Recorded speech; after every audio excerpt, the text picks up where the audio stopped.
All right, a lot of you guys have asked me, how do I get richer? And so today on the Exotic Car Hacks channel, I'm going to give you some background. If you want to actually get richer, there are 3 components you need to kind of learn in your life more than anything else. And this is one of the key criteria that has allowed me to go from 0 to over $100 million in net worth while having a $30 million car collection and growing a lot of things like a very healthy personal use real estate portfolio and have a very well-balanced lifestyle between family, life, and everything else. So I wanted to break you down with some real advice instead of some kind of hypothetical stuff from a guy that's gone from 0 to here. And I want you to kind of understand a few things that I've applied to every aspect of my life because it just matters. So if you want to get richer, and this isn't just in 2025, but this is generically as a human, meaning like you want to understand money, you're going to have to understand these key criteria. So everybody and their sister wants to build an actual business that's worth hundreds of millions of dollars and wants to exit it and get some major payout. But that's actually the bigger death trap when you're starting a business, because business runs on cash flow. And a lot of people try to undertake very large ventures that require a lot of capital and time without actually first building businesses that actually create cash. So my number 1 rule to actually getting wealthy when you're not wealthy, not saying once you're wealthy you can get super wealthy doing this, but when you are trying to get wealthy is build businesses that create cash. Don't build businesses that create equity first. This is a significantly different model than what a lot of the internet perceives or sees some of the most successful billionaires and millionaires doing. They always talk about build large equity positions, et cetera, and I'm not opposed to that. I'm actually saying that in the earlier stages of building business, cash trumps all, meaning that cash is the key is the blood flow of your business. So if you actually watch a lot of the guys that originally started, they also started in cash positive situations where their businesses made a lot of cash first beyond anything else, and after that went into equity position type businesses. Now, I've done the same thing. Every single business I've owned to date, except one, has been a cash flow positive business, meaning its nature is as simple as it gets, which is to create as much cash as it can, as fast as it can. Now, let me tell you a little bit about how you need to look at that. A lot of times when you build a business very early on in your life, you're gonna start thinking of this as like, oh, this is this complicated model and it's like, it's gonna revolutionize this and that. You gotta get out of that mindset. You gotta think about transaction architecture. And what I mean by that is really simple.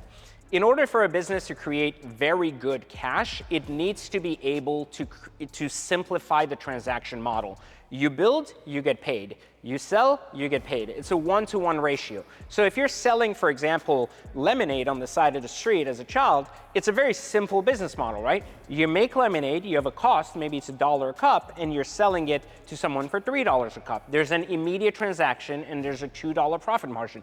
It's a simple enough business to understand. Sometimes when we're starting in business, we tend to think that the more complex transaction ratios, the further the money comes and the bigger the money. That is untrue. The simpler the model, the easier it is for you to calculate models as to how much money you need to spend to make how much money and where does the cash flow reside in that particular equation.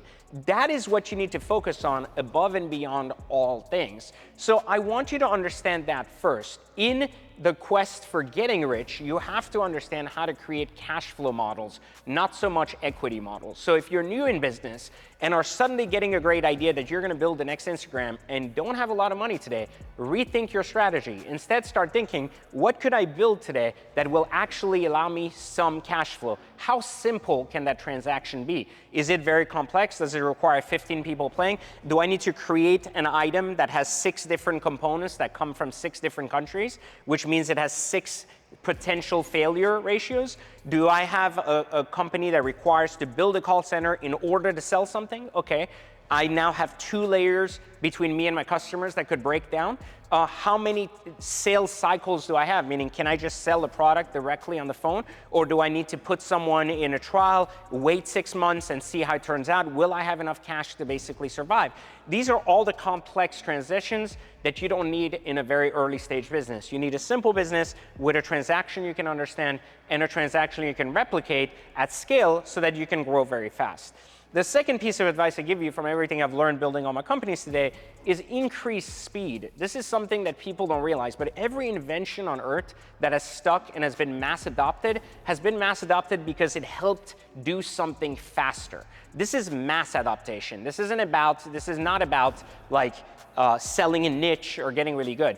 If you want something to appeal to the masses, it has to do something faster than something else. So like if you say, I want to go ahead and invent the vacuum cleaner, well, the vacuum cleaner allows you to clean your carpet faster than just doing it with a brush, right? So this is the ideology behind everything. Why are we fascinated with speed with every car? Like there is no Kia, don't even go to Ferraris and stuff. There is no Kia or Ferrari that is slower today than it was 10 years ago. So people are obsessed with speed because time is the only prison man has. So therefore, everything we do has to go faster. The electric toothbrush, it brushes your teeth faster and just does it better. So that's why it's better than a conventional toothbrush. So these are the small things that get adopted, so everybody goes with it and ultimately purchases it. So if your business doesn't do something faster, it's never gonna have mass adaptation. If it doesn't do it better, it's never gonna have niche adaptation. So you have to consider that. Like a Lamborghini is not necessarily faster than a Ferrari, it could be or could not be, but it does something better or worse, so it has a different clientele than Ferrari.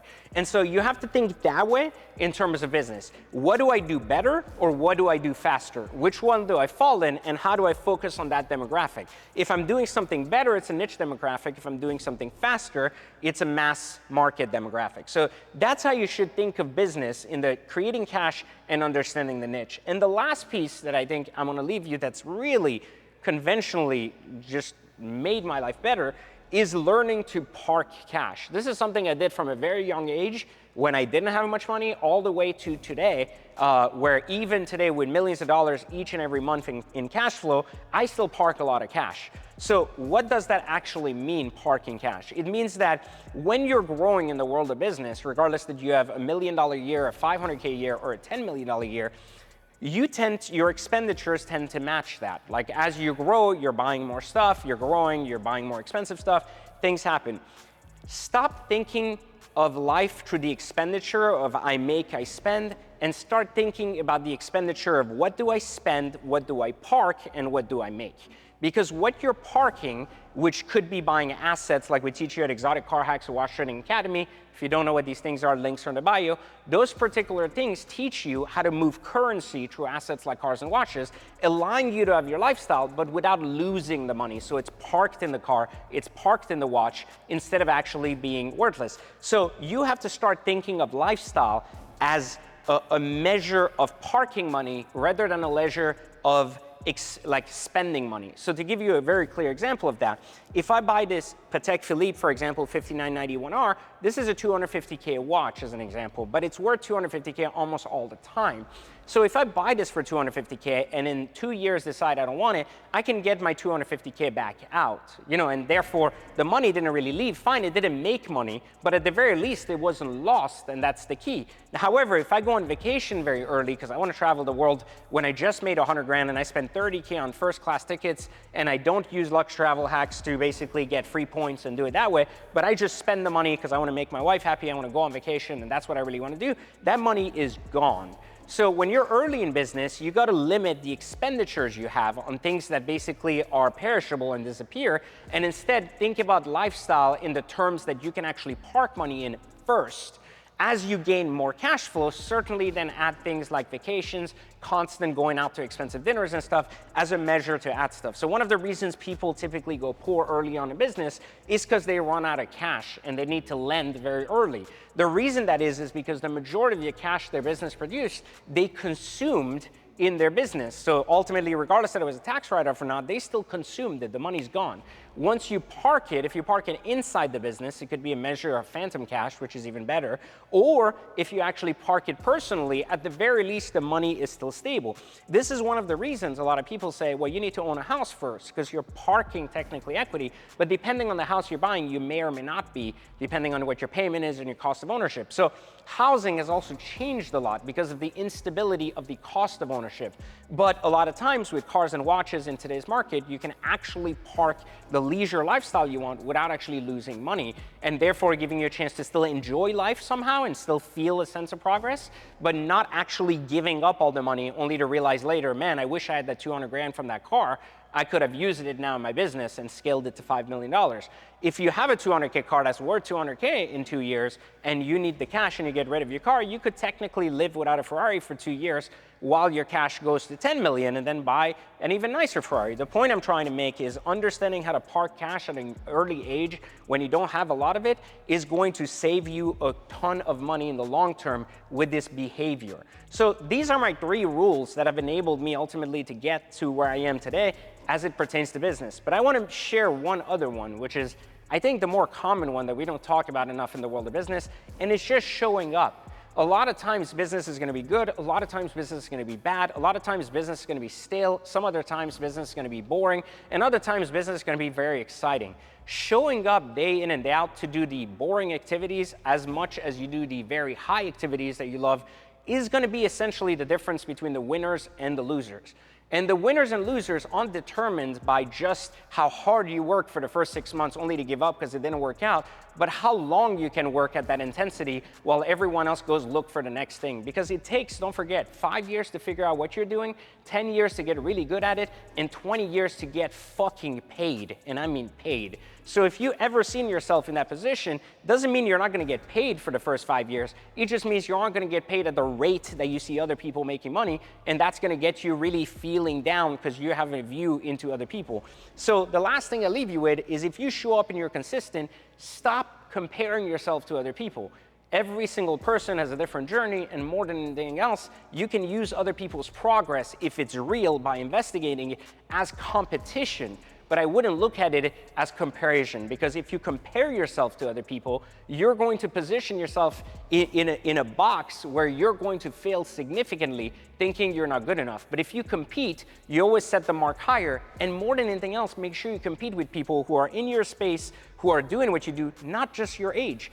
And the other thing that I think is important, if you're owning an ice cream shop and you compare yourself to someone who owns an internet marketing company, these aren't relevant. An ice cream shop should be compared to the best ice cream shops. An internet marketer should compare himself to the best internet marketers.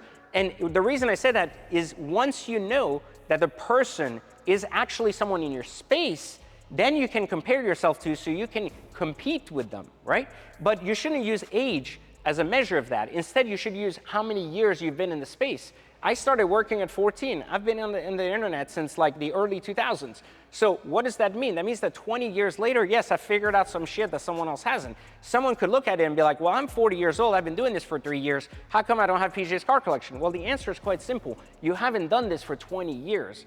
And so you might be able to do what I've done in less time now because technology is faster, but getting good at something is still going to take you specifically 10 years regarding of what competition is out there. Because remember, even though today you have tech that allows you to do what I do way faster and way better, here's what you don't have. You have so much more competition in the marketplace that it's now harder for you to stand out. And so the difference is going to, again, be who's around in 10 years versus who's not. So again, there is no substitute for time, and this is my best piece of advice I can give you if you're trying to start a business or ultimately wondering why you're not rich enough.